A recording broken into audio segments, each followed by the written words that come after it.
मंडळी नमस्कार. ज्योतिबा नावाने आज आपण ज्या ठिकाणी उभा राहिलेलो आहे हे ठिकाण पन्हाळ्याच्या कुशीत आहे. जवळ इकडं पन्हाळगड किल्ला आहे. इथून जवळजवळ एक 4-4.5 किलोमीटरवरती ज्योतिबा आणि त्याच्या पुढे परत एक 5-7 किलोमीटर पन्हाळा. बरोबर आहे का? एवढ्या अंतरावर पन्हाळा आहे.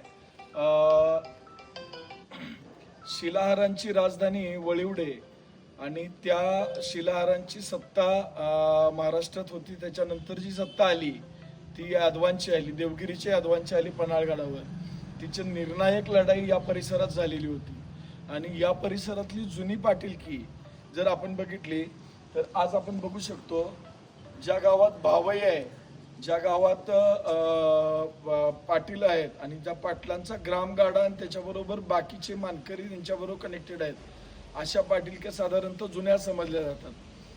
पाटीलकी मिळण्याचा जो काळ होता त्या काळामध्ये कागद नव्हता, ताम्रपट किंवा शिलालेख वगैरे अशा प्रकारची साधनं उपलब्ध असायची. अशा प्रकारची साधनं एक हस्तांतरणाचा एक माध्यम किंवा माहिती हस्तांतरण किंवा पुढच्या पिढीला पोहोचवण्यासाठी वापरले जायचं. तर तशा प्रकारचे पुरावे जरी शिल्लक नसले, शिल्लक न राहण्याचं कारण म्हणजे आपण तिथं बघू शकतो आता हा वाड्याच्या पुढचा भाग आहे हा आणि हा पडलेला आहे. आता बऱ्यापैकी अवशेष बघितले तुम्ही, भावे वगैरे तर आपण पुढे बघूयाच, तर ते बघितले तर ते पण नाही आहेत व्यवस्थित. ही कारणं आहेत की महाराष्ट्रातले किंवा अनेक ठिकाणचे अवशेष किंवा काही वास्तुनिष्ठ पुरावे जे असतात ते नष्ट झालेले असतात, पण जिवंत असतात त्या परंपरा असतात. आणि हा दख्खनचा राजा ज्योतिबा या देवाच्या इतिहासाच्या संदर्भात आपल्याला वास्तुनिष्ठ पुरावे आणि पौराणिक किंवा कागदोपत्री पुरावे हे खूप कमी सापडतात.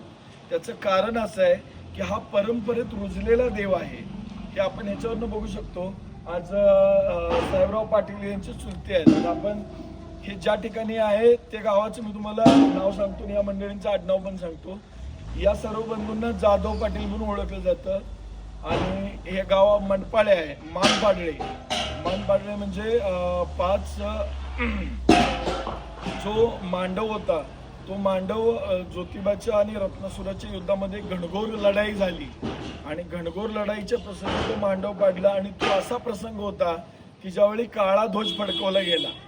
याचे घनघोर युद्धाच्या प्रसंगीच तो ध्वज फडकवला जातो. तर आपण बघू शकतो हा काळा ध्वज जो आहे हा सगळ्यात मोठा, याला लोळ ध्वज म्हणलं जातं आणि तो सगळ्यात मोठा असतो. म्हणून याची उंची या काठीची किंवा या काठीच्या रंगावरती जर आपण बघितलं तर हिंदू धर्मामध्ये जो सगळ्यात मोठा ध्वज मानला जातो तो लोळ ध्वज.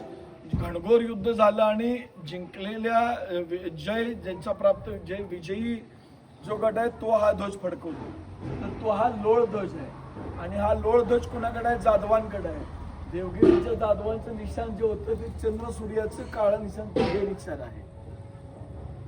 तर अशा पद्धती हा इतिहास आहे. एक थोडक्यात सांगितलेला आहे. बरीच माहिती आपण सांगू शकतो किंवा पसरू शकतो, पण थोडक्यात इतिहास आहे या काठीचा. दुसरं म्हणजे ज्यावेळी देवगिरीच्या यादवांनी शिलाहारांचं राज्य संपवलं तिची शेवटची निर्णायक लढाई या परिसरात झालेली आहे. या परिसरात जाधवांचं दुसरं कुठलं मोठं वतन नाहीये किंवा लष्करी आणि मुलकी या दोन्ही भागामधले लष्करी विभागातले बरेच लोक तुम्हाला भेटतील जाधव बंधू इथं कोल्हापुरात.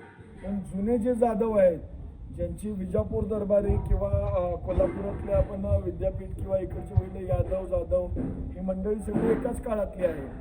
तर आपण हे असं म्हणू शकतो की ही पाटीलकी जी आहे ही खूप जुनी पाटीलकी आहे. आणि आतापर्यंत आपण एका पाटीलकीबद्दल बोललो. यांच्यातलेच एक बंधू फाळकेवाडी नावाच्या गावाला गेले, त्यांचे हे राजू पाटील आहेत तिथं. त्यांच्या निशाणाचा रंग जो आहे तो पांढरा आहे, काळा आणि पांढरा मिक्स आहे आणि त्याचा फरक मात्र असाच आहे.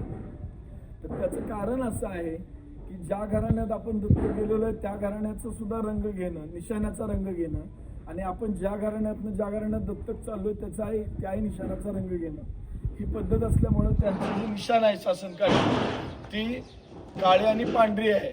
आणि उंची काठीची हा जसा लोळ ध्वज सगळ्यात मोठा आहे तो लोळ ध्वजच तिकडे गेलेला आहे. त्याच्यात पांढरा रंग ज्या घराण्यात गेले त्या घराण्याचा त्यांनी घेतलेला आहे. अशा प्रकारे त्यांच्या काठीचा रंग काळा आणि पांढरा झालेला आहे आणि ही काठी काळी आहे.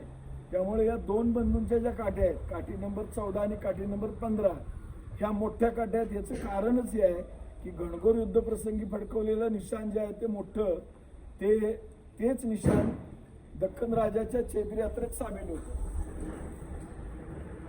तर हा आहे याचा थोडक्यात इतिहास.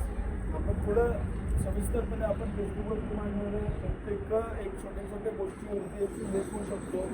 एवढा प्राचीन इतिहास या गावाला आहे, एवढी प्राचीन परंपरा या गावची आहे. तर आता आपण पाटलांना विनंती करूया. नमस्कार. आता आपण पाटलांना विनंती करूया. आपलं नाव काय दादा? यशवंतराव पाटील जाधव पाटील.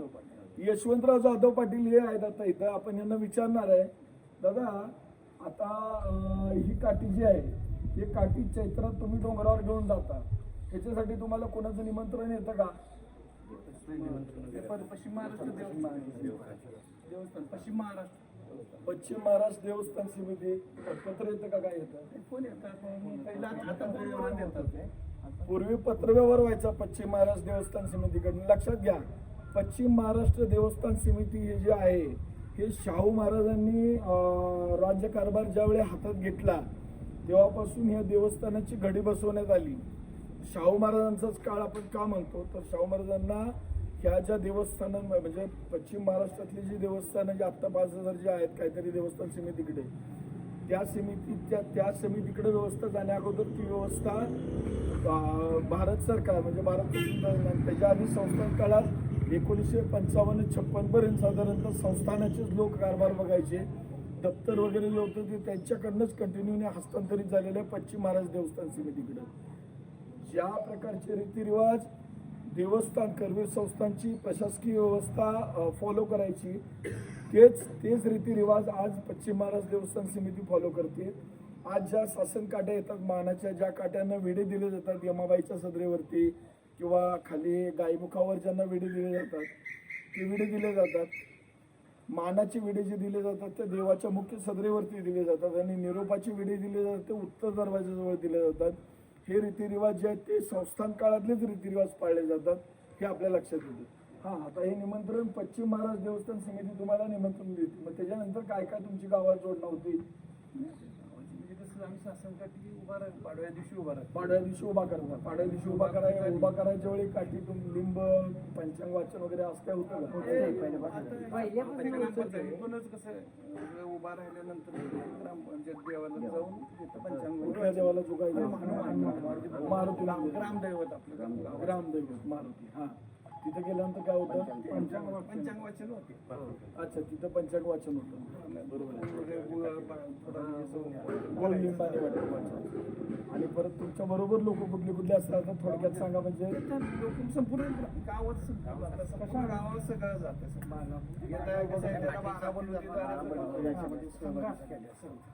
प्रत्येक जाती धर्माची प्रत्येकाला मानकरी सगळे आहेत. मानकरी कुठले कुठले आहेत नावं जरा सांगाल? त्याच्यामध्ये गुरु असतो. गुरु सगळ्यात पाहिजे गुरु असतो. मांग असतात. मांग असतात हलकीवाल्या.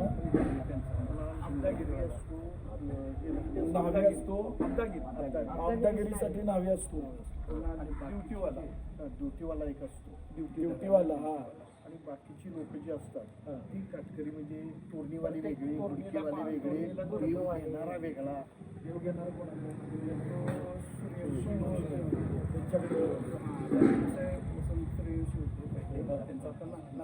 तुमच्याकडे काय मान आहे? तुमचं म्हणजे तुमच्याकडे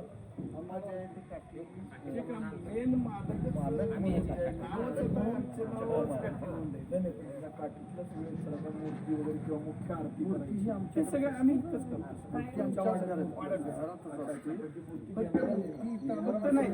हा घराणा कसा आहे बघा, याच्या प्रत्येक छोट्या छोट्या गोष्टीसाठी जिथं मान दिले जातात किंवा जिथं जबाबदारी दिल्या जातात वेगळ्या वेगळ्या, तशा जबाबदाऱ्या इथं बाकीच्या 12 बलुतेदार समाजात आहेत. परंपरा. आणि दुसरी गोष्ट म्हणजे मूर्तीचं जे मुख्य ठाण आहे ते मुख्य स्थान जे आहे ते यांच्या वाड्यातलं आहे. ते आपण लक्षात घेऊ. तुमचं कुलदैवत कुठलं? ज्योतिबा का कुलदेवी कुठली? तुळजाभवानी तर आपली सर्वांची जशी आई आहे तसं ज्योतिबा म्हणजे आपला सर्वांचा लोकदैवत आहे. अखंड महाराष्ट्राची तुळजाभवानी तसा ज्योतिबा पण महाराष्ट्राचा आहे. हे आपण लक्षात घेऊ शकतो. चला मंडळी, आता आपण एवढी माहिती घेतली, आता आपण जाऊन जवळ जवळ जाऊन येऊन जवळ आपण काठीची साईज बघू शकतो. आता हा बारका माणूस आहे. नारळ हा नारळ आहे. हे 2 नारळ खाली ठेवल तेवढी जाडी या काठीची आहे आणि उंची काठीची आपण बघू शकतो. किती फूट असेल काठी? 105 फुटापर्यंत. 105 फूट. आणि कळप कुठे मिळतो एवढा मोठा? आता कर्नाटक शंकेश्वर वगैरे या भागात 2-3 महिने आपलं फिरून काम चालूच असतं. 2 महिने आधी 2 महिने पाडव्याच्या आधी 2 महिने दरवर्षी काठी बदलतात. थोडं उन्हात जरा जर समजा खराब व्हायला चिंपला 1-2-3 वर्ष तर जातो.